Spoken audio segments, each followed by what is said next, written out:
மக்களே, காலசக்கரத்தில் 5வது மந்திரம் பார்க்கிறோம். மனைபுகுவீரும் மனத்திடை நாடி எனை 25 ஈராரதனால் தனையறிந்து ஏறெட்டு தற்குறியாறு வினையறியாறு விளங்கியனாலே என்று சாதாரணமாக நாம் சொல்கிற இந்த மாதம் ஆண்டு தான் சொல்ல போகிறாரு. அதை அப்படி என்னென்ன எப்படிலாம் விளக்கிறாருன்றது தான் பாட்டில். நாம் எண்ணுகின்ற நாள், மாதம், ஆண்டு அதுதான் அவர் சொல்கிறாருங்க.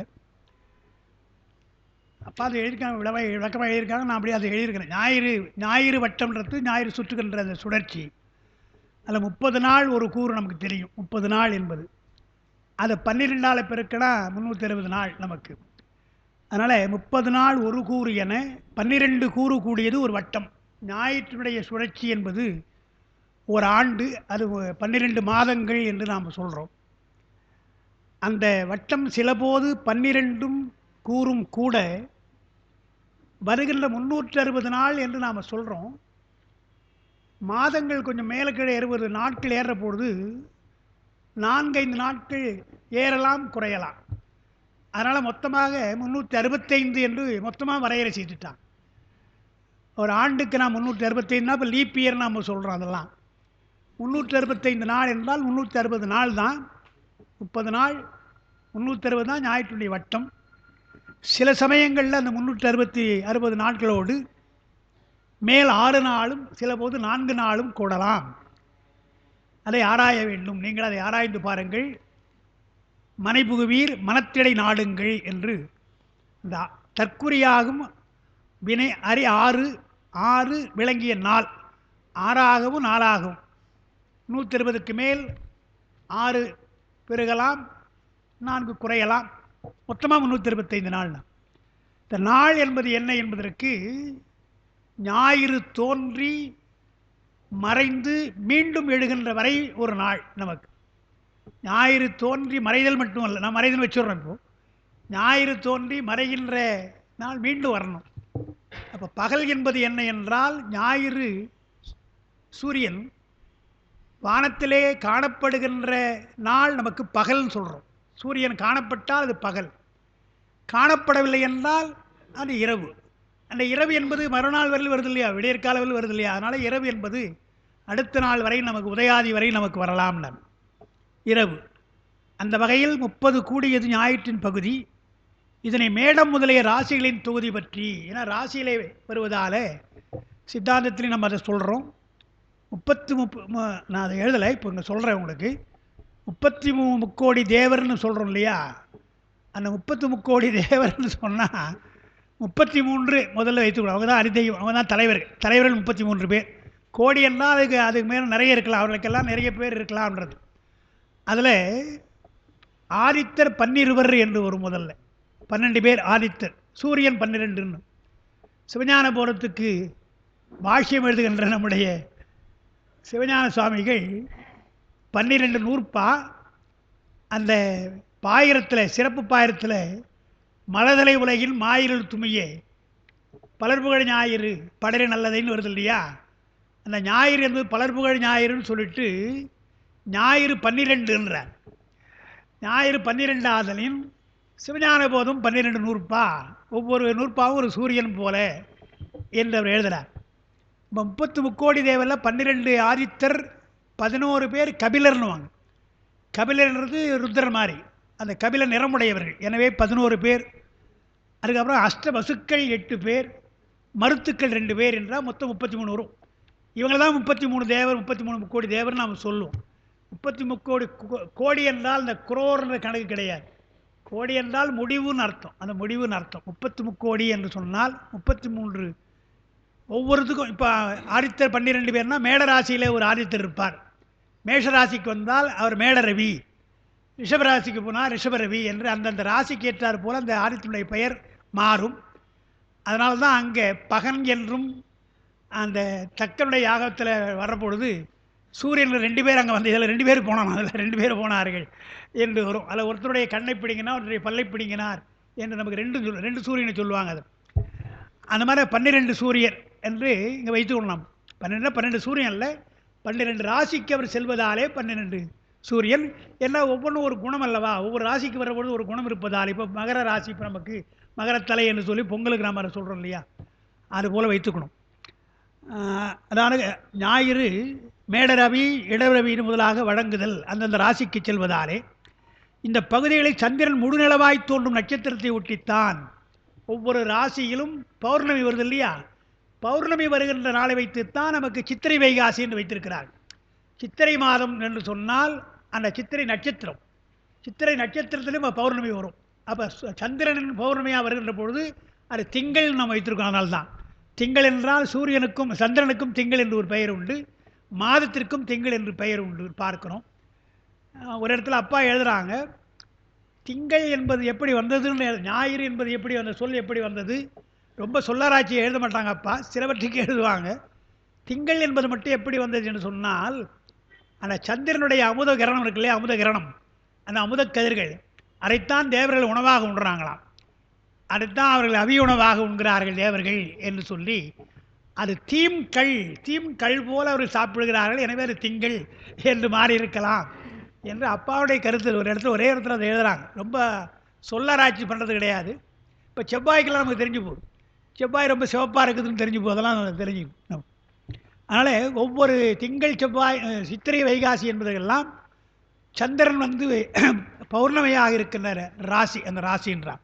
அதனால் அதை மட்டும் சொல்லிட்டு, இதனால் ஞாயிறுடைய வட்டம் வேறு திங்களுடைய வட்டம் வேறு. அந்த ஞாயிறு திங்கள் ஒன்றா இருக்கலாம், ஆனால் வானத்தில் இன்னும் சொல்லப்போனால் ஞாயிற்றுடைய ஒளி வாங்கி திங்கள் பிரகாசிக்கலாம், ஆனாலும் ஞாயிற்றுடைய இயக்கம் வேறு தான், திங்களுடைய சுழற்சி வேறு வேறு தான் என்று பாருங்கள். அதை ஒட்டி நமக்கு வருகின்றது. அப்புறம் அதில் தான் எழுதுகிறாங்க, ஞாயிற்றின் வட்டப்பகுதி ஒருபடித்தாய் நிகழ்ந்தால் திங்களுடைய வட்டப்பகுதி அவ்வப்பொழுது வேறுபடும். அதனால் என்ன பண்ணாங்க, ஞாயிற்றுடைய சுழற்சி ஒருபடித்தாய் இருப்பதாலே அதை உலகியல் நடைமுறைக்கு வைத்துட்டாங்க. நீங்கள் எவ்வளோதான் ஜாக்கிரதையாக இருந்தாலும் அமெரிக்காவிலேருந்து நீங்கள் ட்ராவல் பண்ணிங்கன்னா, இந்தியாவுக்கு வந்தீங்கன்னா அந்த ஜெட்லாக் வந்துடுது. அங்கே நம்ம இது மணி மாறி போகுது, நமக்கு டைம் மாறி போகுது. உலகியலில் டைம் மாறக்கூடாது இல்லையா, அதெல்லாம் முக்கியம். அதனால் எவ்வளோ ஜாக்கிரதையாக வைத்துடலாம், நேரத்தை தள்ளி வைக்கிறாங்க. சில கண்ட்ரிகள் என்ன பண்ணுறாங்க, பிற நாடுகள், ஆஸ்திரேலியா போன்ற நாடுகளில் 1 மணி நேரம் 2 மணி நேரம் தள்ளி வைக்கிறாங்க. அப்படி தள்ளி வைக்கிறாங்க இல்லையா, எவ்வளோ நமக்கு 5 மணி நேரம் சம்மர் டைம்கிட்ட அதை அப்படி மாற்றுறாங்க. அப்போ இதெல்லாம் நாம வைத்துக்கொள்ள காலம் பாகுபடாமல் தான் இருக்குது, நாம் அதுக்கு ஏற்ற மாதிரி வச்சுக்கணும் இல்லையா. இது ஞாயிற்றுடைய போக்கு ஏற்றாற் போல உலகியலை நாம் மாற்றிக்கொள்கிறோம் அப்படின்னு பார்க்கிறோம்.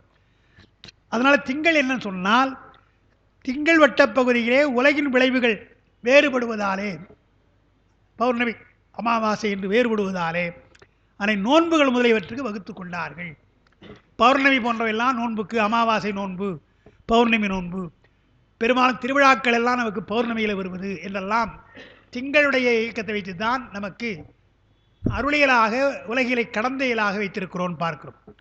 கோள்களின் நிலைகளால் உலகில் விளைவுகள் வேறுபடுவதை நாவுக்கரசர் ஞானசம்பந்தர் பாண்டி நாடு செல்ல நினைத்த பொழுது நாளும் கோளும் வலியிலை என கூறினாலும் அவை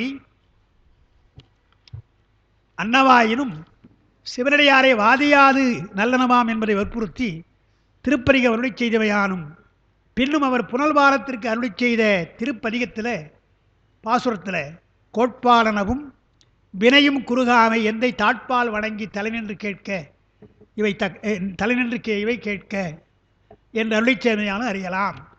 அப்போ கோள்களை பற்றியெல்லாம் திருமுறைகளில் அந்தந்த இடத்தில் சொல்லியிருக்கிறார்கள். திருப்பாசுரத்தில் சைவத்தினுடைய சாரமாக சொல்கிற இடத்திலும் கோட்பாலன வினையும் குறுகாமை அவையெல்லாம் நம்ம ஒன்றும் செய்யாது, இதெல்லாம் பெருமானால் கோள் இயங்கலாம், திங்கள் ஞாயிறெல்லாம் இயங்கலாம், பூமியும் கூட இயங்கலாம் சுழலாம், ஆனால் அவையெல்லாம் பெருமானாலே. அதான் கேட்குறாங்க இல்லையா. இப்போ நாம் என்ன சொல்கிறோம், நம்மளாம் சயின்ஸில் இருக்கிறதுனால அதை சொல்ல வேண்டியதாக இருக்குது. இப்போது ஒரு பம்பரத்தை சுற்றி வேகமாக எவ்வளோ சுற்றி போட்டாலும் அது வேகமாக முதல்ல சுற்றும், ஒரு குறிப்பிட்ட நேரத்துக்கு பின்னால் அந்த சுற்று கொஞ்சம் கொஞ்சமாக போய் கீழே விழுந்து போகுது. அதாவது பம்பரம் தூங்குதுமா, அந்த அளவுக்கு வேகமாக சுற்றும், அப்புறம் அது படுத்து விட்டுணும், அப்புறம் மறுபடியும் சுற்றுறான் இல்லையா. அப்போது அந்த அந்த வலிமையினாலே விசையினாலே கடு விசையினாலே அந்த பம்பரத்தை சுற்றுறோம், எவ்வளோதான் விசை போட்டாலும் ஒரு குறிப்பிட்ட நேரத்துக்கு பின்னால் விழுந்து போகுது. இப்போ பூமி சுழல்கின்றதே, இதை யார் சுத்தந்து? ஆனால் ஒருத்தர் சுத்தினா கூட ஒரு குறிப்பிட்ட காலத்துக்குள்ளே இருந்து போகணும் இல்லையா? ஒரே மாதிரி இருக்கப்பா. அதைத்தான் கேட்குறாங்க. உலகத்தை பார்த்து நீ தெரிந்து கொள்ளப்பா, இறைவன் இருக்கிறான்னு நீ வேற ஒன்றும் சொல்ல வேண்டியதில்லை. உலக இயக்கத்தை தெரிந்து கொண்டாலே, உன்னுடைய சயின்ஸு படியே நீ உலகத்தை ஆராய்ந்தாலே பெருமான் இருக்கிறான்னு தெரிந்து கொள்ள முடியும். சடப்பொருளாக இருக்கின்ற அது ஒரே அடியாக சுத்துதை இப்படி எவ்வளோ அது அது இல்லை. அது இன்னொன்று கொஞ்சம் சாஞ்சி வேறு இருக்குது, லேசாக சாஞ்சி இருக்குதுன்றாங்க. இல்லை என்னால் பருவகாலம் வராதுன்றாங்க. இதெல்லாம் யார் வச்சது இல்லையா? நாமக்கல் தானே பாடுறாரு, கவிமணி பாடுறாரா? இது சூரியன் தெரிவது யாராலேன்னு பாடுறாரு, கவிமணி பாடுறாரு இல்லையா? சந்திரன் தெரிவது எவராலேன்னு பாடுறாரு. யார் இதற்கெல்லாம் அதிகாரி என்றால் இயற்கையை நாம் ஆராய்ந்து பார்த்தாலே பெருமானுடைய இருப்பை நாம் தெரிந்து கொள்ளலாம்ன்றது. அதுதான் எழுதுறார். அதனால் கோட்பாலனவும் வினையும் குறுகாவை தாட்பால் வணங்கி தலை நின்று கேட்கிறார். இதையெல்லாம் நீங்கள் பெருமானை எண்ணி அறிய வேண்டும்னார். மகத்திடை நாடு என்பது பாடம் என்று அப்பா குறிச்சிருக்காங்க. பாட்டில் அந்த பாட்டில் ஒரு விட உங்களுக்கு புத்தகம் இருந்தால் மனைபுகுபீரும் மனத்திடை நாடின்னு இருக்கணும். மகத்திடை நாடின்னு சில பாடம் இருக்குது, தவறு, பொருத்தமாக இல்லது, பொருந்தாத பாடம்னு எழுதுகிறாங்க. மகத்திடை நாடு இல்லைன்னு. அப்புறம் 10, 5, 15 2 சேர்ந்தால் 30 நாட்கள். அந்த 12 ஒரு கூறுது மாதம் என்று சொல்லப்படும். அது அப்புறம் பின்னாலே 12 ஆண்டு என்று சொல்லப்படும். சில நாள் கூடலாம் குறையலாம். அது 30க்கு மேல் இருப்பதாலே மொத்தமாக 365 நாட்கள் என்று அவங்க சொல்லியிருக்கிறார்கள் பார்க்கிறோம். இதையெல்லாம் அறுதியிட்டு கூறுவோர் கணிவர், கணித்து சொல்லுகின்றவர்கள் கணிவர் என்று சொன்னாங்க. பாட்டில் தனை என்றும் தற்குறி என்றும் 2 இருக்குது. தனை அறிந்து ஏறெட்டு தற்குறியாறு என்று வருது இல்லையா? தனை என்பது ஞாயிற்றினுடைய முழு வட்டம், தற்குறி என்பது அதனுடைய பகுதியாக இருக்கின்ற நாள், ஒரு நாள் அதை குறிக்கிறதுன்றார். ஏற அட்டுதல் என்றால் கூட சேர்த்தல், இவற்றையெல்லாம் சேர்த்து திதியையும் நட்சத்திரம் சேர்ப்பது போல நாட்களை சேர்த்து அறிய வேண்டும். அது வினை அறியாறு என்றால் ஞாயிறு எப்படி செல்லுகிறது என்பதற்கு இதெல்லாம் அளந்து பார்ப்பது என்று எழுதுகிறாங்க. அதான் அந்த இதெல்லாம் தெரிஞ்ச ஒரு விஷயந்தான். அதோடு அது அப்படி மனத்தளவணி இப்படி 30 நாட்கள் மாதத்திற்கு, வருடத்திற்கு 365 நாட்கள் என்று முதல்ல தெரிந்து கொள்ள வேண்டும் என்று அதை விளக்கிட்டார். அதுக்கப்புறம் இதெல்லாம் தெரிஞ்ச செய்தியை சொல்லிட்டார். இனிமேற்பட்டு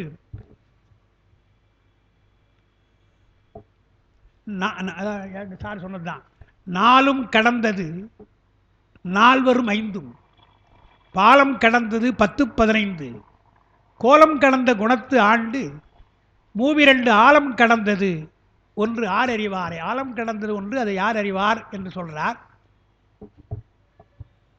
ஒருவன் பிறந்து திருமூலருடைய கொள்கைப்படி 4 ஆண்டுகள் கடந்தால், 4 ஆண்டு எந்த விதமான பிரச்சனை இல்லாமல் அந்த குழந்தை 4 வயது வரை வருகிறது சொன்னால் போதாதுன்றார்.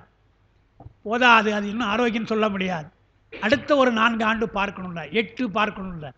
4 என்று ஆண்டுகள் முடிந்தால் அடுத்த ஒரு 4 8, அடுத்து ஒரு 4 12, 3 கால், பின்னும் 4 ஆண்டாக 2 முறை கடத்தல் வேண்டும். 12 ஆண்டு, 4 வந்தால் 12. சில சமயங்கள் 5 ஆண்டு வைத்துக் கொள்ளுங்கள். 5 ஆண்டு என்றால் 10 15, 5 ஆண்டு கடந்தால் எந்தவித நோயும் இல்லாமல் 10 ஆண்டு பாருங்கள். அப்புறம் 15 ஆண்டு, 15 ஆண்டு சொல்கிறார். எனவே 4 என்னென்ன பாருங்கள், 4 5 8 10 12 15 ஆண்டுகள். இதெல்லாம் கண்டங்கள்ன்றார். கண்டம் நமக்கு இருக்கிற கண்டம், உயிருக்குள்ள கண்டம் இது. நாம் ஏதோ தண்ணியில் கண்டம் அந்த கண்டம் அது அல்ல, ஆண்டே கண்டம் தான். 4 வயசு என்றாலே அதுவே கண்டம் தான். அந்த 4 கடந்தால் அடுத்து சரி 1 வயசு 5 வயசு ஆதான்னு பார்க்கணும், அப்புறம் 10 வயசு ஆதான்னு பார்க்கணும் என்று இப்படி காத்து கொண்டு 15 ஆண்டு வரையில் அந்த ஆரோக்கியமாக இருக்கலாம்.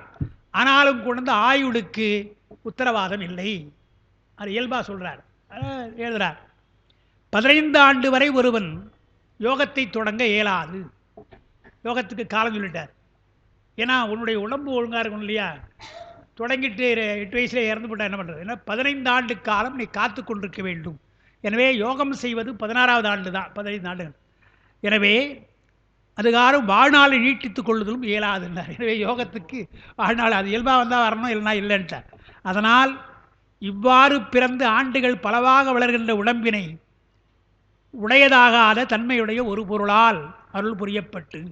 இந்த உடம்பையெல்லாம் வளர்க்குறவன் யார் என்றால் அவனுக்கு உடம்பு கிடையாதுன்னார். உடம்பே இல்லாதவன் தான் அந்த உடம்பை வளர்க்குறான். எனவே உடம்பை வளர்க்க நாம் நம்முடைய உடம்பை வளர்ப்பதற்கு உடம்பே இல்லாத பெருமான் அருள் புரிகின்றான். மேற்சொன்ன 6 இடையறவுன்னு அப்பா எழுதுகிறாங்க. கண்டம்ன்றதுக்கு இடையறவுன்னு எழுதுகிறாங்க. இடையிலே அற்றுப்போதல் கண்டம். கண்டம்னா எல்லைன்னு அர்த்தம். ஆபத்து நான் இது சொல்கிறோம். அவர் பெரிய கண்டம்பா, கண்டத்தில் தப்சம் பண்ணுறோம். ஆபத்து இடையறவு. இதை அறிந்தால் அப்போ 15 வயது வரை எந்த விதமான துன்பம் இல்லாமல் வந்துட்டால் என்ன உடனே நாம் என்ன பண்ணோம் என்றால் 16 வயது என்றால் அந்த காலத்தில் 16 உடனே கல்யாணம் பண்ணிட்டாங்க. ஆனால் இருந்தால் 16 வயசு பண்ண. இன்றைக்கி நல்ல வேலை அதெல்லாம் இல்லை. 16 வயது என்று சொன்ன உடனே திருமூலர் என்ன சொல்கிறார்? 16 வயது வந்துட்டா நீ யோகம் செய்வதற்கு தகுதி வந்து விட்டது, எனவே யோகம் செய். அதுக்கு தான் இவ்வளோ கஷ்டப்படுறார். இந்த இவ்வளோன்னு சொல்லி நீ கல்யாணம் பண்ணிட்டு உலகியலோடு இருக்கின்றதுக்காக சொல்லவில்லை. அது இருக்குது, உலகியல் வேறு இருக்குது. இருந்தாலும் யோகத்திலே முயற்சி செய்ய வேண்டும் என்று சொன்னார். தாய்மானவர் சொல்வது போல பாகத்தினால் கவிதை பாடி படிக்கவோ பக்தி நெறி சிறிதும் இல்லை, மூவர் செய் பனுபல் பாராயணப் பருவல் செய்யவோ பகரவோ இசையும் இல்லை எல்லாம் சொல்லிவிட்டு யோகத்திலே சிறிது முயலை என்றால் என் உடம்பு ஒவ்வாதுன்றார், தேகம் ஒவ்வாதுன்றார். உடம்பு ஒத்துக்க மாட்டேன் நான் என்ன பண்ணுவேன்றார் இல்லையா? அவரே அப்படி சொல்கிறார். எனவே யோகத்திற்கு என்றால் அது முதல்ல ஆர்வம் இருக்க வேண்டும், உடம்பு ஒத்துழைக்கணும் இல்லையா? அதனால் 16 வயசுன்றார். அறிவாராயின் இந்த 15 ஆண்டு காலம் உடம்பை கொடுத்திருக்கிறானே பெருமான், இதற்கு ஏன் என்பதை அறிந்தால் 16வது வயது முதலாக அந்த பெருமானை, அந்த பொருளை அடைவதற்கு யோகம் முயல்வார்கள். யோகத்தை பெருமானை அடைய முயல்வார்கள். அதனால் காலத்தை கடந்து என்றும் 16 ஆண்டாகவே இருக்கும் பயனை பெறுவார்கள். 16வது ஆண்டில் நீ யோகம் செய்ய ஆரம்பித்தால் எப்பொழுதும் இளமையோடு இருக்கலாம். காலத்தை கடத்தல் என்று சொன்னால் இப்போ நமக்கெல்லாம் காலமானதுதான் என்ன அர்த்தம்? வயசாச்சின்னா முதுமை வந்து விட்டதுன்னு அர்த்தம். முதுமை வராது, இளமையாக இருக்கலாம் என்றால் காலத்தை கடக்கவில்லை. காலம் போகலாம், உனக்கு வயசு போகலாம், ஆனால் ஆள் இளமையாக இருப்பான், இளமையாக இருக்கலாம் தான். அதுக்கு மார்க்கண்டேயருடைய வரலாறு இங்கு நினைவு கூறத்தக்கது என்று அப்பா சொல்கிறாங்க. 16 வயசு மார்க்கண்டேயருக்கு என்று ஏன் சொன்னார்கள் என்றால் இதான் அர்த்தம். 15 ஆண்டு முடிந்தது, 16வது அவனுக்கு பெருமான் வழிபாடு செய்து கொண்டிருக்கிறார். அப்போ எவன் வரான்னு பார்க்கும். என்றும் 16ஆக இருக்கும்படியாக செய்தார் என்று சொன்னால் அவர் யோகத்தில் இருக்கிறார், பெருமானை யோகத்திலே புசிக்கிறார் என்று தான் அர்த்தம் தான். அதனால் 4 முதல் என்ன அந்த அளவுள்ள ஆண்டுகள், பாட்டில் 4, 5 வருது இல்லையா? அதெல்லாம் ஆண்டுகளை குறிப்பிடுறார். கோலம் அப்படி பாலனாம் தன்மை தமிழில் பாலம் என நின்றதுன்றார். பாட்டில் 3வது வரியில் 2வது வரியில் பாலம் கடந்ததுன்னு இருக்கு இல்லையா? பாலம் என்பது பாலனாம் தன்மைன்னா இளமை. பாலனாய் கடிந்த நாளும் பனிமலர் பாவேறத மேலனாய் கடிந்த நாளும் பாடுறார் இல்லையா? அந்த பாலனாம் தன்மை கடந்தது 10-15 போனால் பாலனாம் தன்மை போகின்ற கோலம் கடந்த குணம் என்பது சிவபெருமான். பெருமானுக்கு எந்த கோலம் கிடையாது, எல்லாவற்றையும் கடந்திருக்கிறான் பெருமான் அல்லவா? அவனால் ஆளப்பட்டு நாம் இருக்க வேண்டும். அது எதுபோல என்றால் இங்கே என்ன எழுதுகிறார் பாட்டில், ஆழம் கடந்தது ஒன்று ஆரறிவார்னர். ஆழம்னா நஞ்சுன்னு அர்த்தம் இல்லையா? நஞ்சை கடந்தவன் பெருமான் ஒரு அர்த்தம் இருக்கிறது. இன்னொன்று இந்த இடத்துல நஞ்சு என்றால் இறப்பு, காலத்தினாலே வருகின்ற இறப்பு, முதுமை எல்லாம், இதையெல்லாம் கடந்தவன் யார் என்றால் பெருமான். எனவே பெருமானை பிறவாதவன் மட்டும் சொல்லலை, அவர் பிறவாதவன் சொல்வது மட்டும் இல்லாமல் இளமையாக இருக்கிறான் பெருமான், இளமையாக இருக்கிறான். குழகன் என்ற வார்த்தை இளமையை குறிக்கும், அழகன் என்ற வார்த்தை அவருடைய உருவத்தை குறிக்கும், குழகன் என்றால் இளமையை குறிக்கும். எனவே இளமையாக இருக்கிறான் பெருமான் என்றும் இளமை என்றால் நமக்கு சித்தியாரில் சொல்கிற பொழுது எல்லாவற்றையும் உலகத்தை எல்லாம் ஈன்றாலும் கூட பால்மொழி கன்னி, அவள் கன்னியாகத்தான் இருக்கிறாள், பெருமான் விருத்தனாக இல்லை பாலனாக இருக்கிறான் என்று சொல்கிறோம் இல்லையா? அது சொல்கிறார். எனவே கோலம் கடந்த குணத்து ஆண்டு 32 ஆழம் கடந்தது ஒன்று ஆரறிவார். இப்படி நம்ம எல்லாம் வைத்து கொண்டிருக்கின்ற பெருமான் ஆழத்தை கடந்திருக்கிறான் என்றால் முதுமையை கடந்திருக்கிறான், நஞ்சை கடந்திருக்கிறானே, பிறப்பிறப்பில்லாமல் இருக்கிறானே, அவனை யார் அறிவார்கள்? அவனைப் போல நாம் இருக்க வேண்டும் சொன்னார். அடுத்து அதனால் காலசக்கரத்தின் கொடுமையை உணர்ந்தார். காலம் எவ்வளோ மோசமானதுன்னு சொல்கிறார். 4-5 ஆண்டு சுத்த பயம் வருது இல்லையா? எனவே அது கொடுமையானது காலசக்கரம் உணர்த்துவதற்காகத்தான் காலம் பெற யோகத்தை தொடங்குங்கள். நீங்கள் காலத்தை பற்றி பயப்படக்கூடாது, காலத்தை பற்றி அச்சப்படனா என்ன பண்ண, யோகத்தை செய்யணும். யோகத்தை செய்தால் காலம் நமக்கு அடங்கிவிடும் என்று சொல்கிறார். அப்புறம் அதுவும் இதுவும் முக்கியமானது. 6ம் 20க்கு 5 3க்கும் தேரும் 2 20 ஆறிவை கூறும் மதி 1னுக்கு 27 வேறு பதி அங்கன் நாள் விரித்தான். யோகம் செய்கிற பொழுதே இடைவிடாமல் சில பேர் செய்வாங்க. அதாவது புது வேலைக்காரி கூரையை கூட்டு வாங்குவாங்க. அந்த மாதிரி புதுசாக யோகம் கற்றுக்கிட்டா நாள்தோறும் என்ன செய்யணும் நாள்தோறும் என்ன செய்யணும் செய்வாங்க, நீண்ட நேரம் செய்வாங்க. அது கூடாதுன்ற யோகம் செய்வதற்கு ஆரம்ப கால பிகினர்ஸ்லேருந்து ஆரம்பித்து சொல்கிறார். ஒன்றுனா ஒரு மாதத்திற்கு எவ்வளோ நாட்கள் நீங்கள் ஓய்வு கொள்ள வேண்டும் யோகம் செய்யாமல்.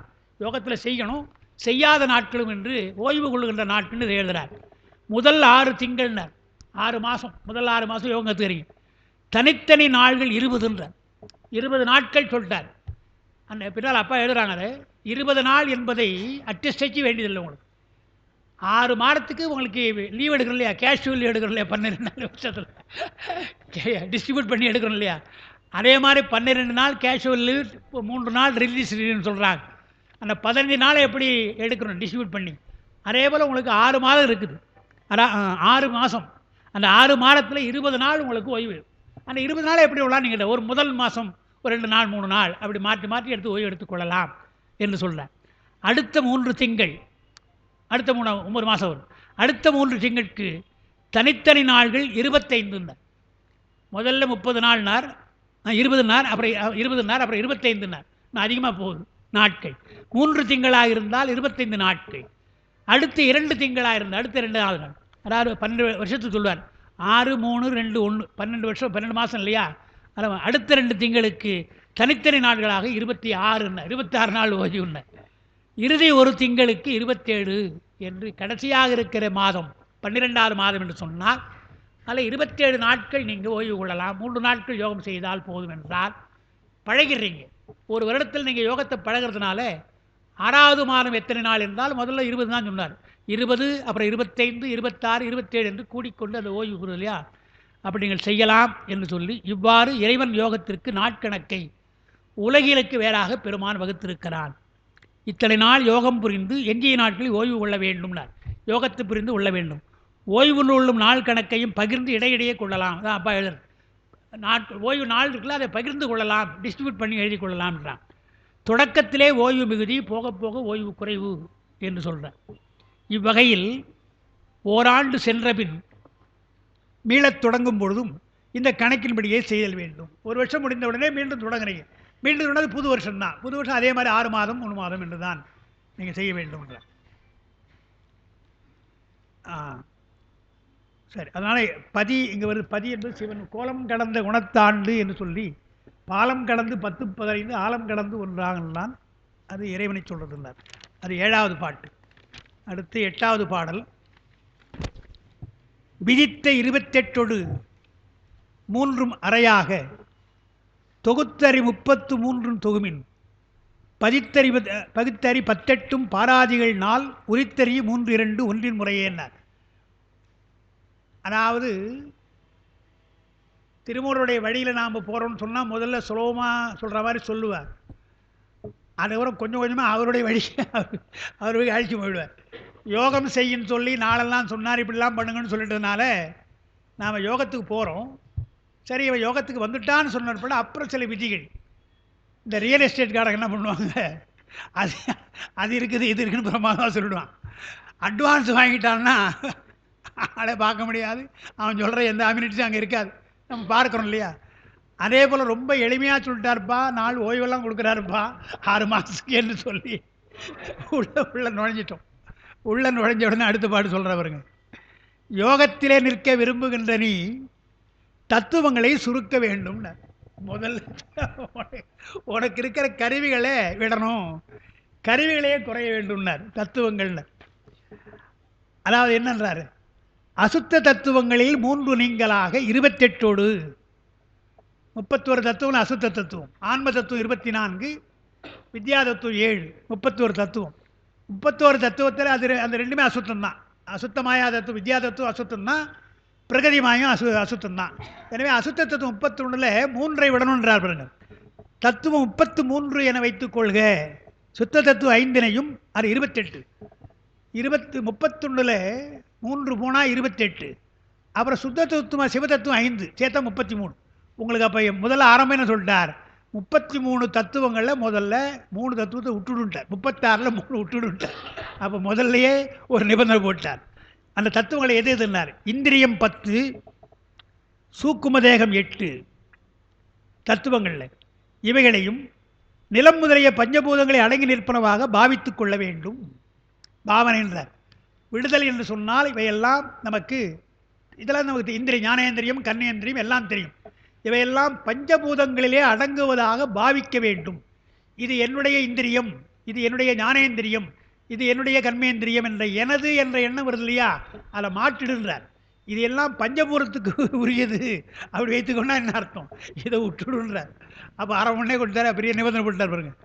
இனி இனி நிலம் முதலிய பூதங்களை எப்படி பார்க்கணும் என்றால், அந்த பூதங்கள் ஐந்தும் ஒன்றின் ஒன்று, அதாவது ஐந்தாவது பூதமாகிய நிலம் நான்காவது பூதமாகிய நீரிலே உள்ளே அடங்குகிறது. நான்காவது பூதமாகிய நீர் மூன்றாவது பூதமாகிய தீயிலே இவ்வாறு முறையே ஒடுங்குவதும் தோன்றுவது. ஒன்றொன்று ஒன்றொன்று சொன்னார் ஞான சம்பந்தர், அந்த மாதிரி ஒன்றொன்று. திருமலை வேலை பாட்டு எடுத்த உடனே 3வது பாட்டம் 4வது பாட்டம். அதாவது ஒன்றிலே ஒன்றுன்ற பொழுது வேதாந்தத்துக்கு நமக்கு அதான் முக்கியமான வேறுபாடு. இந்த இடம் அவங்க என்ன பண்ணுறாங்க, ஆகாயத்தில் இருந்து காற்று தோன்றும், காற்றிலிருந்து நெருப்பு தோன்றும் என்று ஒன்றில் ஒன்று தோன்றும்ன்றாங்க. நாம் அப்படி சொல்கிறது கிடையாது. ஆகாயத்தினோடு காற்றினுடைய அணு சேர்ந்து தான் ஒன்று தோன்றும். ஆகாயத்தில் தோன்று, ஆகாயத்திலே தோன்றலை, ஆகாயமும் இருக்கிறது, காற்றினுடைய குணம் இருக்கிறது. இரண்டோடு சேர்ந்து மூணாவது தீ வருகின்ற பொழுது தீயினுடைய குணம் சேரும். எனவே பாரிடை ஐந்தாய் பறந்தாய்ன்னு பண்ண மாதிரி 5 4 3 2 1 என்று குணங்கள் எப்படி 5ஆக 4ஆக 3ஆக இருக்கும், அப்படி எண்ண வேண்டும். அப்போ பஞ்சபூதங்களை நீங்கள் யோகத்தில் வர்றபொழுது பஞ்சபூதங்களை எண்ணுகிற பொழுது இப்படி எண்ணுங்கள்னார். முதல்ல முறையே தோன்றினே என்பதை உணர வேண்டும். நீங்கள் அதான் பாவனை. அப்படி பாவித்து விட்டு நீக்கப்படுகின்ற தத்துவங்கள் எது என்றால் பிரகிருதி புருஷன் மாயன்ட்டார். சுலமாக சொல்லிட்டார். பிரகிருதியை நீங்க வேண்டும்னார். பிரகிருதி என்றால் என்ன என்றால் நம்முடைய 3 குணங்கள், சாத்விக ராஜச மூலப்பிரகிருதி. மூலப்பகுதியாக இருக்கின்ற சாத்விகம் ராஜசம் தாமசம் தான் பிரகிருதி. அந்த பிரகிருதி நீங்க வேண்டும் என்றால் 3 குணம் நீங்கணும்னார். யோகம் செய்கிற பொழுது உனக்கு கோபம் வரக்கூடாது இல்லையா, அது எதுக்கு யோகம் செய்கிற என்று சாத்விக ராஜச தாம தூங்கிடக்கூடாது, கண்ணு மூடி தூங்கிடக்கூடாது. இதெல்லாம் இந்த குணங்களெல்லாம் நீங்க வேண்டும் என்பதற்கு தான் பிரகிருதின்ட்டார். அப்புறம் புருடன் சொன்னார் பாருங்க.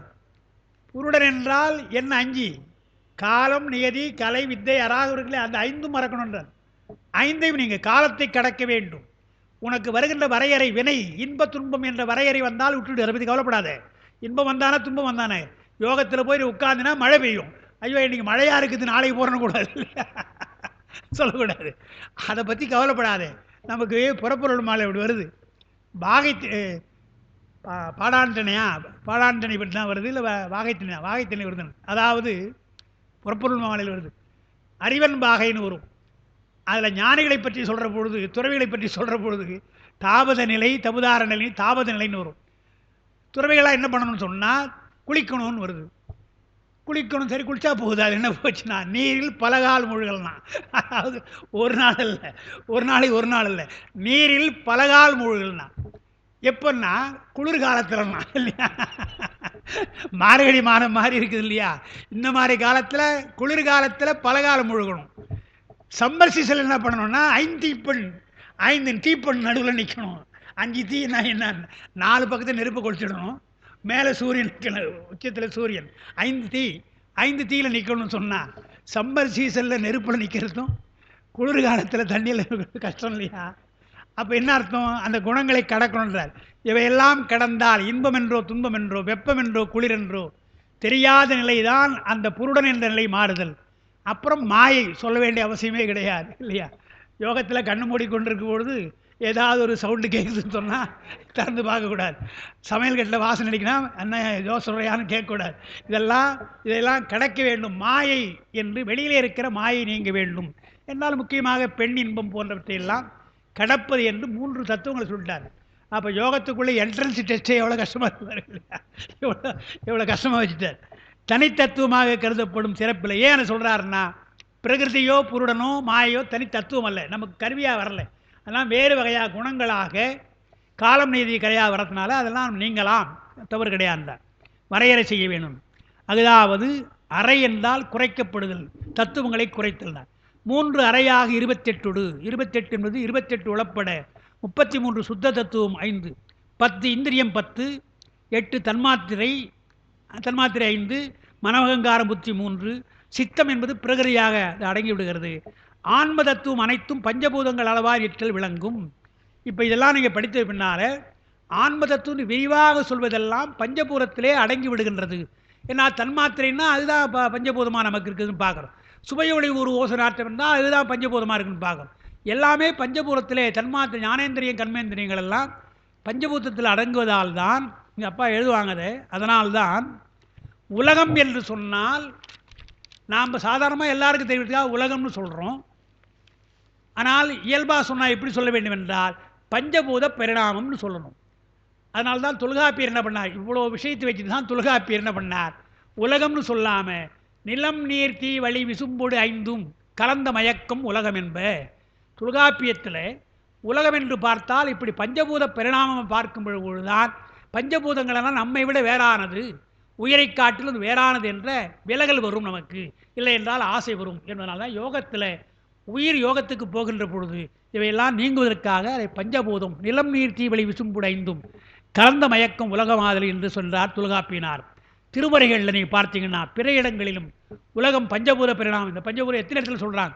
நமக்கு திருமுறைகளை பார்த்தா எல்லாவற்றையும் பஞ்சபூதங்களை ஏன் சொல்கிறாங்க என்றால் பெருமானுடைய படைப்பது நீங்கள் யோகம் செய்து இவற்றையெல்லாம் விலகுகிற பொழுது இவையெல்லாம் பஞ்சபூதங்கள் என்று எண்ணினால் மற்ற தத்துவங்களை விலகலாம் என்று சொல்வதற்குத்தான் வழிகாட்டான் பாரும். தத்துவங்களை இவ்வாறு இங்கே எழுதுறாங்கப்பா, இவ்வாறு தோற்ற முறையிலே உணர்ந்தால் அவற்றை கடக்கும் முறை புலனாகும்.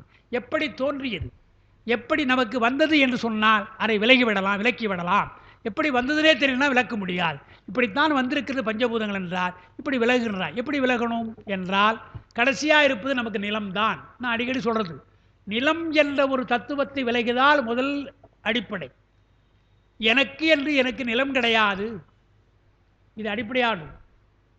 லட்சுமி விலாஸ் இருந்தது இங்கே பட்டு ஜவுளி, ரத்னசுவாதி பன்னீர்செல்வம் ரத்னசுவாதி அமேத்கர் எங்களோட படித்தவன், நாங்களாம் ஒன்றா படித்தோம். அப்போ அவன் என்னை கேட்பான், ஏண்டா உங்கள் ஊரில் எவ்வளோ நிலம் இருக்குதுன்னு கேட்பான். எனக்கு நிலம்னா என்னென்னு தெரியாது. எங்களுக்கு நிலமா என்னடா இப்படி சொல்கிற, நிலம் கிடையாது, பயிர் வைக்கிறதா. ஏன்னா அவங்களாம் ஆத்தூரில் நிறைய ஆத்தூரில் பயிர் வச்சுருந்தவங்க. எனக்கு நிலம் என்றே தெரியாது. எங்கள் அப்பா என்ன பண்ணிட்டாங்க, முதலே நிலம் எடுத்து விட்டுட்டாங்க இல்லையா. நமக்கு நிலம் என்ற பற்றி நீங்கி போச்சு, முதலே நமக்கு நீங்கி போச்சுன்னு பார்க்குறோம் இல்லையா. அதுதான் இன்றைக்கி பண்ணுறாங்க. அந்த அப்பார்ட்மெண்ட்டு கொடுக்குறாங்க இல்லையா, அப்பார்ட்மெண்ட் கொடுக்குற பொழுது உங்களுக்கு அடிமனை உங்களுக்கு சொந்தமல்ல, கூடிய வரை நமக்கு அந்த பற்றற்ற நிலையை முதல்ல கொடுத்துட்றான். நமக்கு அடுக்கில்லம் அப்பார்ட்மெண்ட் பில்டர்ஸ் இருக்காங்களே, அவங்க நிலம் என்ற பற்று நீங்குவதற்கு முதல்ல வழி கொடுக்குறான். அதுக்கப்புறம் நீர்.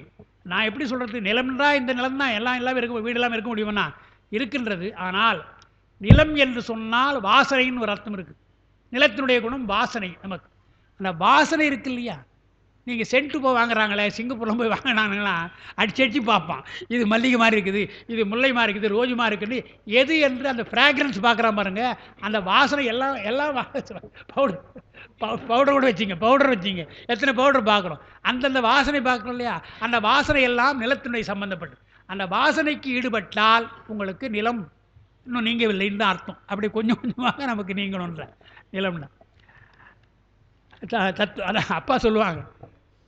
அதாவது மெய்யெல்லாம் வெந்நீர் சன்னித்த மேனியான்னு பாடுறாங்க அப்பா சொல்கிறது. மெய்யெல்லாம் வெந்நீர் சன்னித்த மேனியான்னா உடம்பெல்லாம் திருநீர் பூசிக்கிறான்னு அர்த்தம். மெய்ப்பொருள் நாயனாருக்கு அவரை பற்றி பாடுற பொழுது சேக்கிழார் என்ன பண்ணுறார், முத்தநாதன் என்ன பண்ணுறா, உடம்பெல்லாம் வெந்நீர் சன்னித்து வருகிறான்னு வருது. இதை எல்லாரும் என்ன சொல்லுவாங்க, அந்த காலத்தில் சொன்னதான் அப்பா சொல்லிடுற ஞாபகம் எனக்கு. அவனுக்கு எப்படி பூசுறதுன்னு தெரியல விபூதி, ஏன்னா அவன் புதுசாக பூசுகிறான், ஏன்னா மொத்தம் பூசிக்கிறான், மொத்தமாக பூசிக்கிறான். எனவே மெய்யெல்லாம் வெந்நீர் சண்டித்தான்னு சொல்கிறாரு சேக்கிழார்னு சொன்னாங்க. அப்படி சொல்லக்கூடாதுவாங்க. அவன் கரெக்டாக தான் வரான், ஏன்னா அவன் வேஷம் போடுறவன் இல்லையா, வேஷம் போடுறவன். மெய்யெல்லாம் வெந்நீர் சண்டித்து பெருமான் அப்படி சண்டித்திருக்கிறான், உடம்பெல்லாம் முழுநீர் பூசி இருக்கிறான் பெருமான். அப்போ நீங்கள் மெய்யெல்லாம் வெந்நீர் சண்டித்த மேனியான்னு பாடுறாரு அப்பர் பெருமான், அதுக்கு என்ன விளக்கம் கொடுப்பீங்க? பெருமான் தெரியாமல் பூசிக்கிறாரா, தெரிஞ்சால் பூசிக்கிறார். முத்தநாதனுக்கு நீங்கள் அந்த அர்த்தத்தை சொன்னீங்கன்னா மெய்யெல்லாம் வெந்நீர் சன்னித்த மேனியான் அப்பர் பெருமானோட தேவாரத்துக்கு என்ன பொருள் சொல்வீங்க? ஆனால் அப்படி சொல்லக்கூடாது, அவர் தெரிஞ்சுதான் பூசலாம். சன்னித்தல் என்று சொன்னால் பூசுதல்னு அர்த்தம். மெய்யெல்லாம் பூசுகிறான் என்று அர்த்தம். அந்த பூசுவது பூசுவதும் வெந்நீர் என்றார். நம்ம திருவாசகத்தில் வரும். பூசை இனியது நீர் என்றார் ஞானசம்பந்த பெருமான். அதனால் எந்தெந்த இடத்துல எப்படி எப்படி அர்த்தம் சொல்லணுமோ அப்படி தான் சொல்லணுமே தவிர பொருந்தான சொல்லக்கூடாதுன்றான். அதனால் இங்கே முதல்ல அது எதுக்கு சொல்கிறேன்னா, இதுக்காக வந்தது, பவுடருக்காக வந்தது. அப்பா சொல்லுவாங்க, வெந்நீர் சன்னித்த மேனியெல்லாம் விபூரி கொடுத்தா இப்படி இட்டுக்கிறான், பவுடர்னா அப்படி இப்படி கொட்டிக்கிறான், மொத்தமாக கொட்டிக்கிறான். என்ன பவுடர் மேலே அவனுக்கு ஆசை, அந்த வாசனை நிறைவேறார். அதனால தான் என்ன பண்ணார், அப்பவே பாட்டார் ஞானசம்பந்தர். அதாவது வெந்த சாம்பல் விரையென பூசுவார்னார். வெந்த சாம்பல் விரையென பூசுவார்னா வாசனையாக பூசுறார். பெருமான் வாசனை போடுற போல போடுறாரப்பான்னா அவரே போடுறாரு, நீயும் போட வேண்டும் அல்ல, அப்படி தானே பூசணும் என்பதாக அப்பா சொல்லுவாங்க. அந்த மாதிரி ஒன்றொன்றாக அந்த பஞ்சபூதங்களுடைய அந்த குணங்களை அறிந்து கொஞ்சம் கொஞ்சமாக நாம் நீங்கினால் அந்த யோக நிலைக்கு போகலாம் என்பதற்குத்தான் முதல்ல பஞ்சபூத பரிணாமம். இந்த உலகம் பஞ்சபூத பரிணாமம், உடம்பு பஞ்சபூத பரிணாமம். நீங்கள் பார்க்கலாம், பெரிய ஆசிரியர்கள் அத்தனை பேர் நீங்கள் பார்த்தீங்கன்னா உலகத்துக்கு பஞ்சபூதத்தை சொல்லியிருக்கிறாங்க. எப்படி இப்போ தொல்காப்பியர் சொன்னாரோ, திருவள்ளுவர் அதாவது வலியில் நிலைமையான் வல்லுருவம் பாட்டு அது இல்லை இன்னொன்று, பூதங்கள் ஐந்து அகத்தே நகும்னு சொல்கிறார். பூதங்கள் ஐந்தும் அகத்தே நகுன்ற பொழுது துறவு நிலை இல்லாமல் துறவாக சொல்ல வேஷம் போடுறான் இல்லையா, அவரோட வேஷம் போடுறான் இல்லையா, அது எது போல என்று சொன்னால் அவனை பார்த்து பூதங்கள் ஐந்தும் அகத்தே நகும்னா அவன் உடம்புல இருக்கிற பூதங்கள் அதெல்லாம் உள்ளே சிரிச்சுக்குதான், இவன் எதுக்கு துறவையாக இருக்கிறான்னு அதுவே சிரிக்குது என்று பூதங்கள் ஐந்தும் அகத்தே நகும் என்று சொல்கிறார். 5 பூதங்களை சொல்கிறார். தத்துவங்களில் தத்துவ தரிசனங்களில் 4 பூதங்கள்னு சொல்கிறவங்களாம் இருக்கிறாங்க. ஆனால் தொல்காப்பியர் முதலாக திருவள்ளுவர் வழியாக நீங்கள் வந்து திருமுறை வழியாக வந்தால் எல்லாம் 5 பூதம் சொல்லியிருக்காங்க. அதைத்தாங்க சொல்கிறார் பஞ்சபூத பரிணாமம் என்று. மேற்கூறியவாறு தத்துவங்களை அறிந்தால் அவற்றையெல்லாம் கடக்கின்ற நிலை நமக்கு தெரியும் சொல்லிட்டு நான் இப்போ சொன்ன பாருங்க, மேற்கூறியவாறு காலத்தை அவற்றிற்குரிய அதிதேவருக்கு உரிய பகுதியாக வைத்து தியானம் செய்ய. ஒரு காலம் என்று சொன்னால் காலத்திற்கு ஒரு தெய்வம் உண்டு.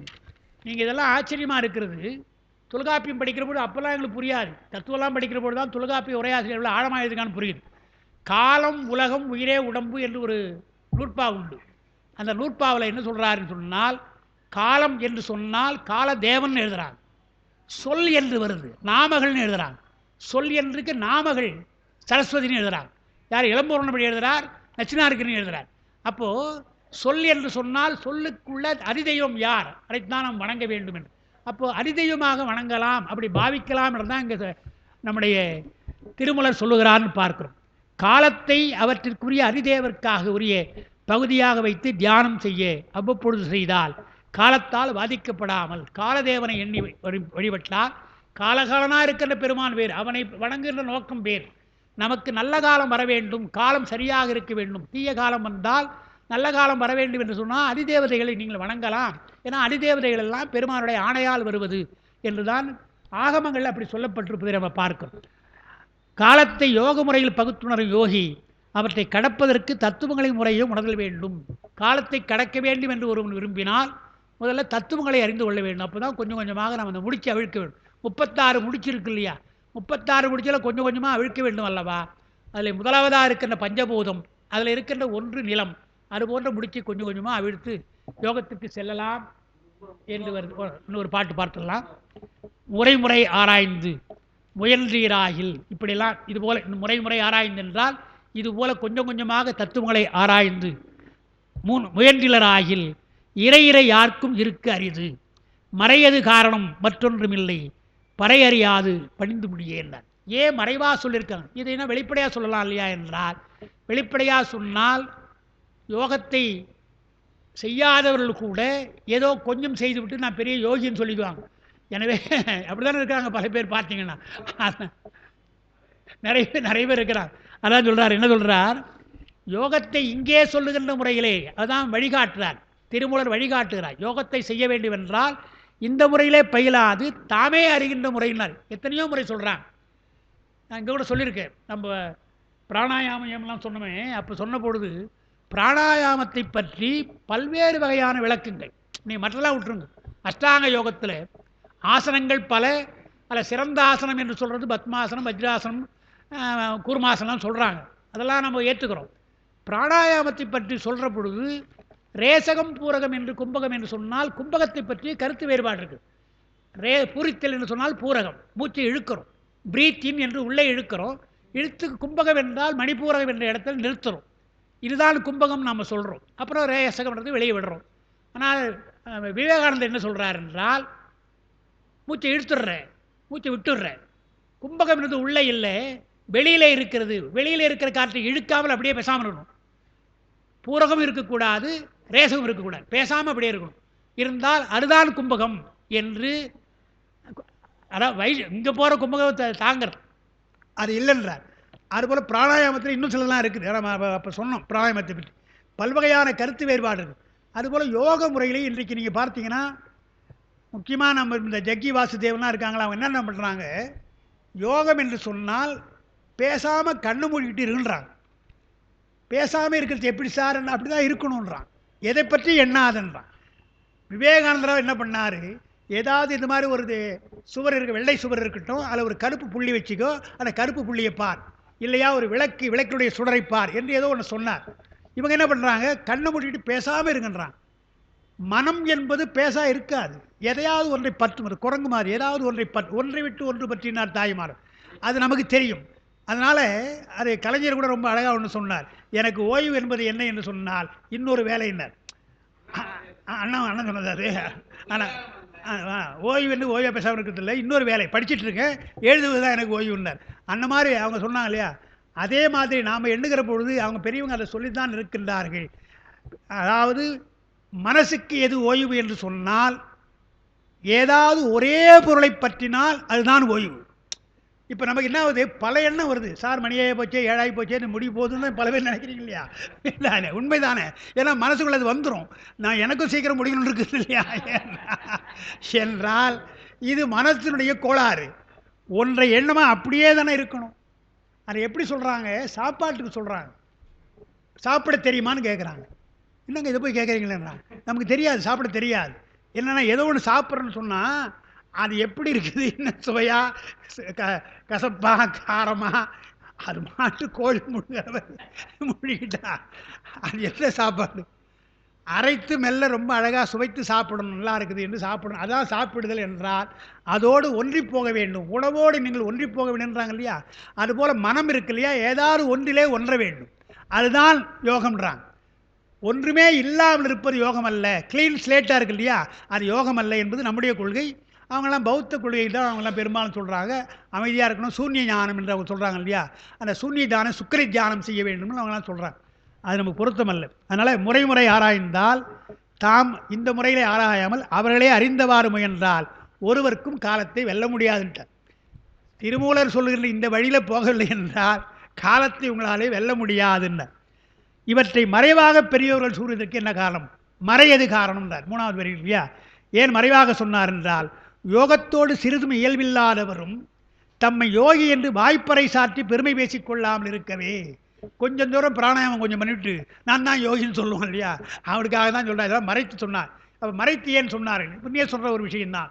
மந்திரங்களை எல்லாம் ஏன் மறைத்து சொல்லியிருக்கிறார்கள், சித்தர்கள் ஏன் மருத்துவத்தை எல்லாம் மறைத்து சொன்னார்கள் என்றால், அந்த மருத்துவத்திலே ஈடுபாடு கொண்டு, இது நாம் செய்ய வேண்டும் என்று ஈடுபாடு கொண்டு, இந்த ரகசிய சொற்கள் என்ன என்று போய் அவளை தெரிந்து கொண்டு அணுகி ஆராயணும். அணுகி சொன்னால்தான் புரியும். இப்போ திருமந்திரம் கூட ஏன் இவ்வளோ கஷ்டப்படுறோம் என்றால், திருமந்திரத்தை எல்லாரும் தான் சொல்கிறாங்க, நாம் ஏன் எவ்வளோ கஷ்டப்படுறோம் என்றால், இதனுடைய ஆழமான ஒரு விஷயம் வரிக்கு வரி சொன்னால்தான் புரியும் என்று பார்க்கிறோம் இல்லையா.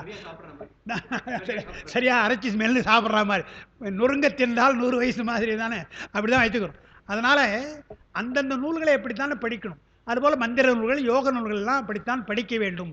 முறையாக முறை ஆராய்ந்து முயன்றில்லை என்றால் உங்களுக்கு இறை யாருக்கும், இறை என்று சொன்னால் அங்கே பின்னால் எழுதுகிறோம், இறை என்பது சிறிது, பின்னாலே இறை என்பது தங்குதல், கொஞ்சம் கூட தங்க முடியாதுன்ட்டார்.